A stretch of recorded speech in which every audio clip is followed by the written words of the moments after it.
survive lagi sa magandang umaga sa inyong lahat mula dito sa Lasak City. Mabilis ang pakikipagtsikahan lang ito mga karagkarag. Wala muna tayong mga pa-accessories sa ating menopausal fashion distraction look dahil sobrang busy ako ngayong umaga. May pa-order ako ng cake. So hahabol si Kuragan para sa pangkabuhayan, showcase para sa ekonomiya. Todo na natin ito pagkachismosan natin. Gigil rin ba kayo mga karagkarag? Diretso to the point na tayo. Wala nang paligoy-ligoy pa. Dahil ako nanggigigil din ako.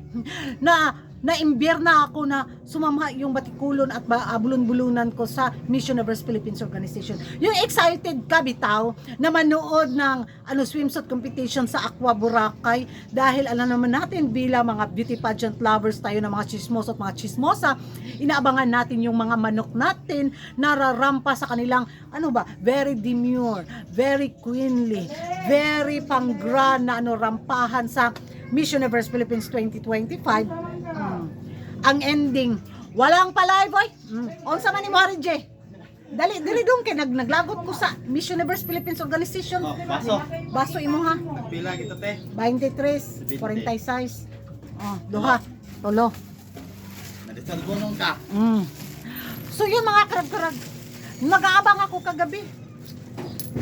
Tapos ang ending, nakatulog na lang ako ning hagok, nagtulog na lang akong lahaway sa kakahintay kung kailan kailan ko mapanood yung full na video bitaw sa Miss Universe Philippines 2025 Aqua Boracay, Aqua swimsuit competition sa Boracay. Wala, inedit pa siguro nila yun kagabi ba, kaya hindi nahabol. Pinatay yung kilig factor ko. Aminin nyo sa hindi kayo rin. yung excitement bitaw biglang wow, uy.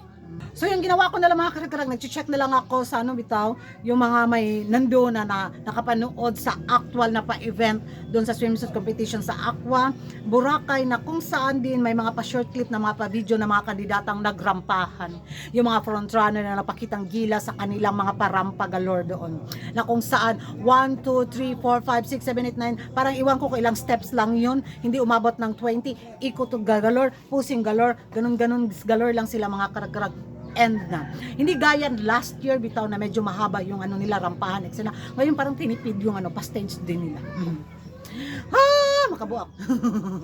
Wala pang pa-live tapos yung pa yung makita mo na pa-eksena na para lang anyari. Yung mga kandidatang nagsasayawan bitaw sa sa likod ng mga kandidatang nagrampahan din na ganun-ganun sila. Speechless galore magpunta ay. Pero yun nga, kakaibang vibes din yun siguro yung nila ngayon, tema nila sa taon na to, pero mas gusto ko yung last year na narampahan doon sa pa-Aqua Boracay nila mga karag-karag kaysa sa taon na to. Base sa mga short clip na pa-video na nakikita ko, 'di ba? So nakita ko yung rampa ni Winwin Marquez, anyari. Anyari dai Winwin. Bakit biglang napakiyod galore? Nag-alamis grand na talaga si Winwin Marquez mga karag-karag. Very yung vibes bitaw niya, full of energy, pack yun. Ganon. Tapos ayun, nanalo naman si Winwin Marquez doon sa pa-awarding ceremony naman nila, di ba? Tapos Atisa Manalo, andun pa rin. Very queenly ang ating manika, mga karag-karag. Very demure si Atisa Manalo. Wala mga gaslaw na sa kanya ba? Mga posing-posing galore bitaw. Sino pa ba yung nakita ko Sinaluan Laguna, of course, ang katawan, ang performance, pang Miss Grand din si Sinaluan Laguna, lami kaayo paliwata ni si Sinaluan Laguna mga karag-karag, bigaon kaayo glawas, hawak pa wala na siguro nining kaon si Sinaluan Laguna. Pero nadismaya ako mga karag-karag ba, bakit hindi nakapasok sa top 8 si bitaw si Sultan Kudarat? Ganda ng performance si Sultan Kudarat. Siguro sila na-imbier na yung mga judges bitaw doon sa papuwit galore exposure niya. Yung igwad si Sultan Kudarat na tapos ning ana pag yun inggit siguro yung mga judges kay wala nakakitag mga stretch mark sa lubot ni ni Sultan Kudarat. Ang ganda ni Sultan Kudarat, ni Chelsea Fernandez, but sad to say, hindi siya gusto ng mga judges kaya hindi siya nakapasok sa top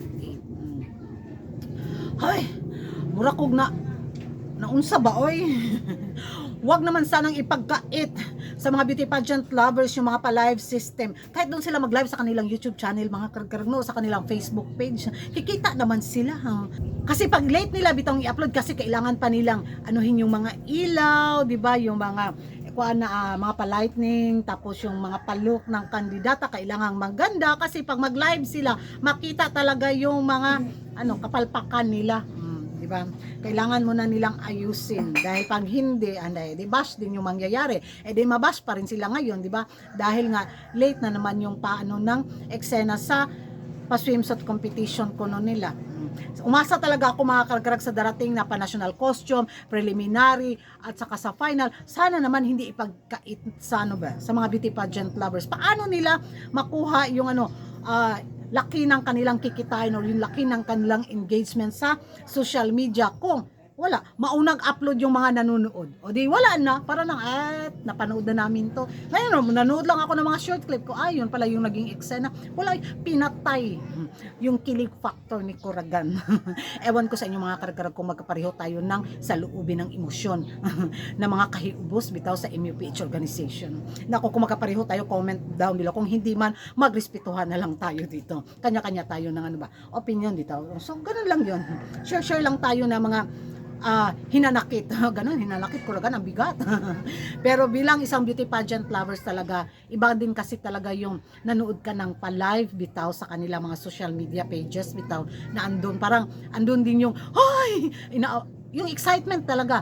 So, mag-ingay tayo sa comment section at kung hindi ka pa nakapag-subscribe sa YouTube channel ko, don't forget to like and subscribe ko Kuragan Karag, ang babae lagi nagkarag and see you in my next vlog. So, abangan ko rin na mapanood yung full talaga para makita ko yung performance ng mga ibang kandidata din na hindi napapansin bitaw kung pumalo ba, tinalbugan ba yung mga front runners or ganun pa rin, nandun pa rin sila sa eksena na hanggang doon lang talaga sila, di ba?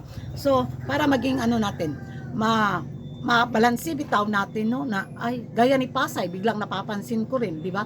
So, ewan ko sa inyo mga karag-karag, and see you in my next vlog. Kung hindi ka pa nakapag-subscribe sa YouTube channel ko, don't forget to like and subscribe and hit the notification bell para updated kayo sa mga late na mga kaganapan sa mundo ng beauty pageant, and bye-bye.